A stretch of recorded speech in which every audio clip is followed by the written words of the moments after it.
Hey everybody, Brantos here. So I wanted to make a quick video on my HK VP40s.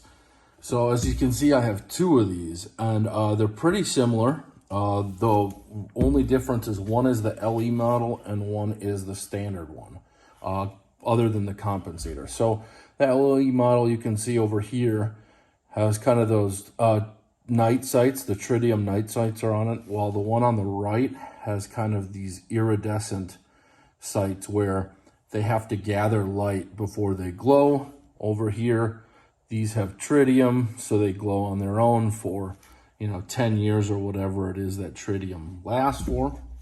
So a little bit about these pistols. I actually decided to get in a 40 Smith & Wesson because I was at a Gander Mountain that was closing and it was one of the only ammos left, and I thought, maybe in a shit hits the fan kind of scenario or a prepper thing, it'd be nice to have something that shoots 40 Smith & Wesson. I went to the range, tried out some various 40 Smith & Wessons, and I was not a fan of the recoil impulse of 40 Smith & Wesson. So I looked at, what tames that the best. And HK, when they design these handguns, especially with 40 Smith & Wesson, is they almost work backwards. So they start with the 45 or the 40. They're pretty famous for being a great 40 Smith & Wesson platform. HK is a big fan of it. So they designed this pistol, which is a lot thicker than the VP9. So you'll see that this is very thick. It's got a lot of meat on the slide here, just to show you a pistol is cleared. So what this does is this has a little bit harder spring in it, as well as more mass in the slide. And that bigger mass makes a recoil impulse on this really amazing. So I've shot some 9s that have a worse recoil impulse than this 40 Smith & Wesson and HK. So if you're looking at 40 Smith & Wesson, I feel like this, obviously some 2011s probably run smooth, and then the Beretta Storm series, the one with the rotating bolt, are about the only 40 Smith & Wessons I would consider, just with how snappy that cartridge is. So as you can see, I threw Talon grips on both of these.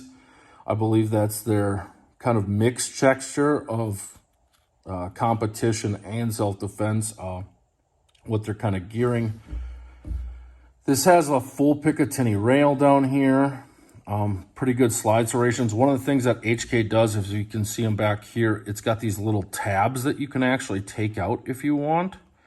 But it's tabs to give you a grip on the slide so that it's easier to rack this. The nice thing about some of these European firearms is they're pretty ambi out of the box. So this does have a slide release on both sides. The other thing it has is the paddle shifter for a magazine release. So just to kind of give you an example, magazine, I can just hit that paddle release.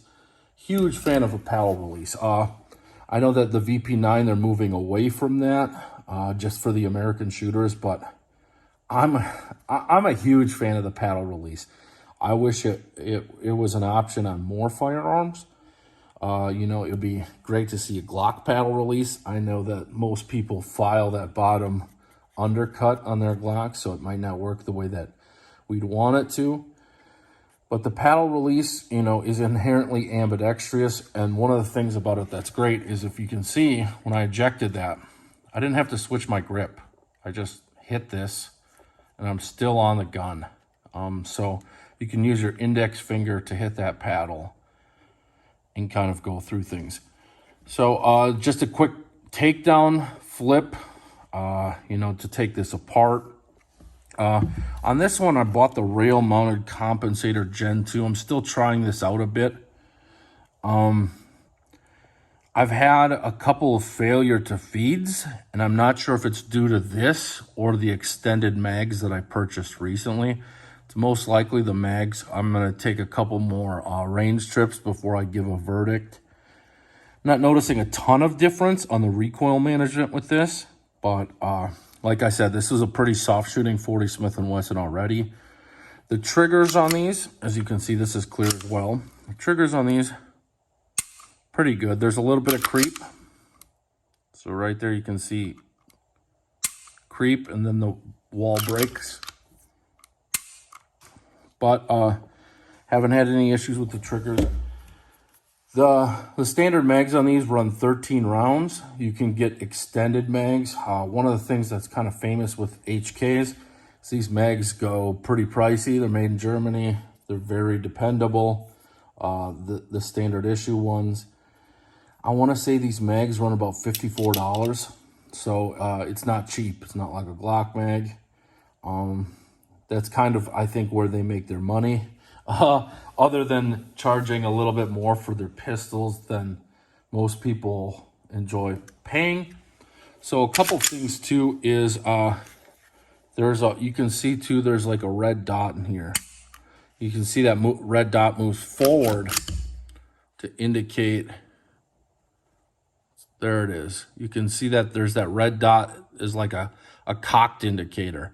And then when you pull the trigger, that red dot goes forward. So when the gun is cocked, you'll see the red dot in the back there. When there's something in this chamber, you'll see that extractor move out a little bit and kind of flag that a little bit brighter, that there's a loaded chamber indicator as well. Yeah, so there's just some holster cuts up front here. Nothing in the top of the slide as far as cuts. Standard issue kind of slots here other than these tabs in the back. So yeah, great guns. I shoot these a decent amount. I know 40 Smith & Wesson gets kind of expensive to shoot, but I was lucky enough to buy a decent stockpile of it before prices started going up. So if you have any questions about the HK VP40s, feel free to contact me or leave a comment. I'll definitely be doing a video once I discover whether this compensator is worth it, if that's causing any malfunctions. I know these things are pretty pricey. I want to say this was like $200, this compensator. It's not a permanent. It doesn't require me to do anything to the barrel. It's really just, you know, screws on here and then locks down with some screws in the bottom as well.